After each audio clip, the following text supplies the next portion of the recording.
ஐயா நமக்கு தெரியும், என்னைக்கு மோடி அங்கு உட்கார்றாரு, என்னைக்கு பாரதிய ஜனதா கட்சி 400 எம்பிக்களை தாண்டி ஆட்சியில் அங்கு அமர்கின்றார்களோ, நாம் செய்ய வேண்டியது ஒன்றே ஒன்று மட்டும்தான். இங்கே இருக்கக்கூடிய பாராளுமன்ற உறுப்பினர் மோடி அவர்களுடைய சிந்தனையை செயல்படுத்தக்கூடிய பாராளுமன்ற உறுப்பினராக கோயம்புத்தூருக்கு தேவை. வேற எதுவும் நம்ம பண்ண வேண்டாங்க, வேற எதுவும் புதுசா பண்றதுக்கு ஒண்ணுமே இல்லை. மோடி அவர்களுடைய சிந்தனையை கோயம்புத்தூரிலே செயல்படுத்தக்கூடிய ஒரு பாராளுமன்ற உறுப்பினர் நமக்கு வேண்டும். மோடி அவர்கள் வளர்ச்சி என்று சொன்னால் இங்கே வளர்ச்சி என்று சொல்ல வேண்டும். மோடி அவர்கள் இங்கே மெட்ரோ ரயில் என்று சொன்னால் இங்கே மெட்ரோ ரயில் என்று சொல்ல வேண்டும். மோடி அவர்கள் கோயம்புத்தூருக்கு புதிதாக தொழிற்சாலைகள் நிறுவனங்கள் வேண்டும் கொண்டு வருகின்றோம் என்று சொன்னால் இந்த பாராளுமன்ற உறுப்பினரும் அதையே தான் பேச வேண்டும். ஆனா இன்னைக்கு நீங்க பாருங்க, எந்த மாற்று கட்சிகள் வந்தாலும் கூட, உதாரணத்துக்கு திராவிட முன்னேற்ற கழகத்தை எடுத்துக்கொள்கலாம்.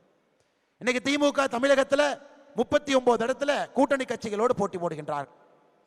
முதலமைச்சருடைய பரப்புரை, தேர்தல் பரப்புரை, மு.க. ஸ்டாலின் அவருடைய பரப்புரையை பார்த்தீங்கன்னா 33 மாத காலமாக அவர் என்ன செஞ்சிருக்காருன்னு ஒரு வார்த்தை இதுவரைக்கும் பேசலை.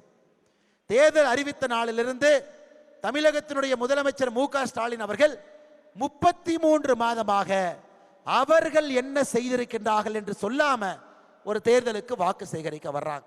இது போன்ற அநியாயத்தை இந்திய அரசியல் வரலாற்றில் ஒரு ஆட்சி தன்னுடைய ஆட்சி காலத்தை சரிபாதி கடந்திருக்கின்றார்கள். 5 வருடம் என்பது 60 மாதம். சரிபாதி தன்னுடைய ஆட்சி காலத்தை கழித்திருக்கக்கூடிய திராவிட முன்னேற்ற கழகம் தான் என்ன செய்திருக்கின்றோம் என்று சொன்னாமல் தேர்தலில் பரப்புரை செய்து கொண்டிருக்கின்றார். திமுகவினுடைய அமைச்சர்கள் சொல்றாங்க, பிஜேபி மறுபடியும் ஆட்சிக்கு வந்தா பெண்களுக்கு கொடுக்கக்கூடிய மகளிர் உரிமை தொகை 1000 ரூபாயை நிறுத்திடுவாங்களாம். கேட்டீங்களா?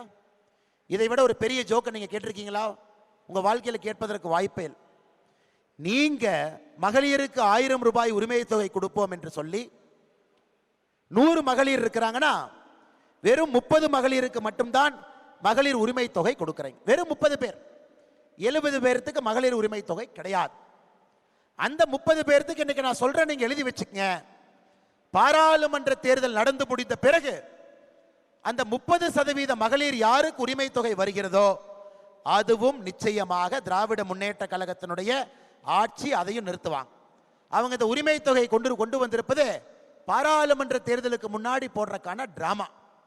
நான் இன்றைக்கு திமுகவை பார்த்து கேட்கிறேன், ஐயா முதலமைச்சர் அவர்களே அல்லது மூத்த அமைச்சர்களே, இல்ல இந்த மகளிர் உரிமை தொகை 1000 ரூபாய் நாங்கள் கொடுக்கிறோம் இல்ல, இது பாரதிய ஜனதா கட்சியினுடைய திட்டம்னு சொல்லுங்க.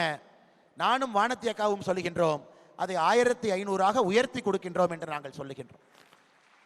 எத்தனை நாட்களுக்கு மத்திய அரசின் மீது பொய் பிரச்சாரத்தை சொல்லி, பொய் பரப்புரையை சொல்லி, வடக்கு தெற்கு என்று பேசி பேசி எத்தனை காலம் தமிழகத்தில் அரசியல் நடத்துவாங்க.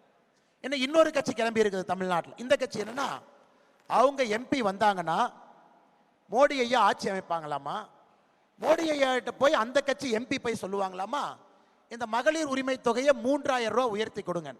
இப்போ நாங்களாம் எதுக்கு ஐயா இருக்கோம்? நாமெல்லாம் எதுக்கு இருக்கும்? இன்னொரு கட்சி தேர்தல் பரப்புரை செல்றாங்க. இன்னொரு திராவிட கட்சி மோடி ஐயா ஆட்சிக்கு வர்றாங்க, அங்க ஆட்சியில் இருக்கிறாங்க, தமிழ்நாட்டில் நீங்க எங்களுக்கு ஓட்டு போடுங்க, நாங்க போய் ஆட்சியில் இருக்கவங்ககிட்ட சொல்றோம் 3000 ரூபாய் உயர்த்தி கொடுங்க. மக்களை முட்டாள் என்று நினைத்து எத்தனை நாளைக்கு பேசுவாங்க அம்மா? எத்தனை நாளைக்கு பேசுவாங்க? எத்தனை நாளைக்கு பேசுவாங்க? எத்தனை நாட்கள் நம்மை முட்டாள் என்று நினைத்துக் கொண்டு இந்த அரசியல் கட்சிகள் நம்மிடம் பொய் பரப்புரை செய்வார். செய்திகளை உடனுக்குடன் தெரிந்து கொள்ள உடனே சப்ஸ்கிரைப் பண்ணுங்க.